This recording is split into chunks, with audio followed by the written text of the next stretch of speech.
People have always accused me of making films about my own life, but that is the closest source of inspiration you have. We found a few small spots on your liver. Nothing serious, but we would like you to stay in overnight. In the middle of my life, when everything was flying, suddenly a knife cut me right in half and say, finished, it's over, done with.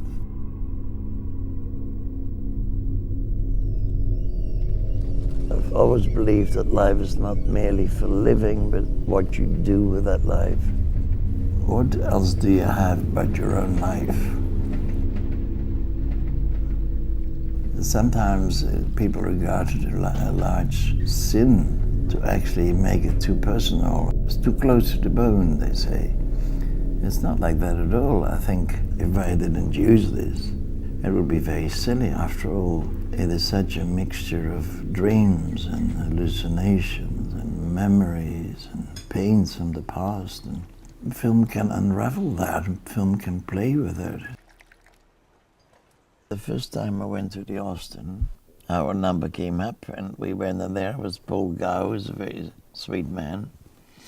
And he had studied the case a little bit, and he did what the doctor in the film does. It's likely to last about a year. And how long do you think Robert has to live? Trust her to ask a thing like that. It's a really hard question. We don't know exactly, but I'll say roughly about 6 months.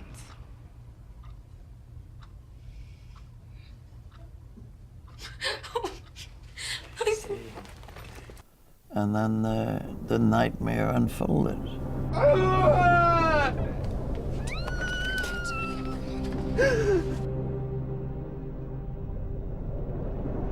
With the chemotherapy I had, made me very sick. Some rest.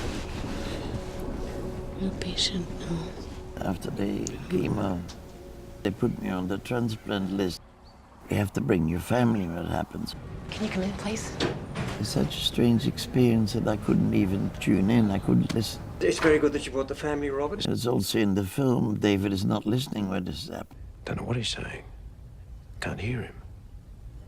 However, in this case... Why is Hannah sitting in the middle? Good. I want to sit next to Poppy. Because... Oh, it's too late, too late. And in this case, it is good news. That is to say, you've been activated. We've put you on the transplant list. So congratulations. As Christmas approached and we had our last supper, it was a very strange evening because I could feel there was a wall, an invisible wall surrounding me. So we had Christmas dinner, and I remember Usher said, have a bit more pudding, and I had some extra pudding because he had made that pudding especially for me. I knew I was very close to death. I was also very close to life. Because at that very moment, at 22 to 12, the phone rings. Merry Christmas to you too. Who is this?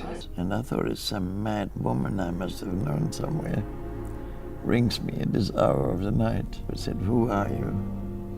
And said, this is Julie from the Austin Hospital, and we think we have the right liver for you. Can you please come? Thank you. There was enormous elation around me, and I felt nothing but deep, dark grief for this young man who had died on Christmas Day. Robert? I've also come to realize now that you cannot possibly slip out of this life and have any disconnections. So if you have hatreds left or whatever, it affects your journey into space. Everything has to be forgiven, and then you realize that all the priorities of the world we have created are so terribly wrong.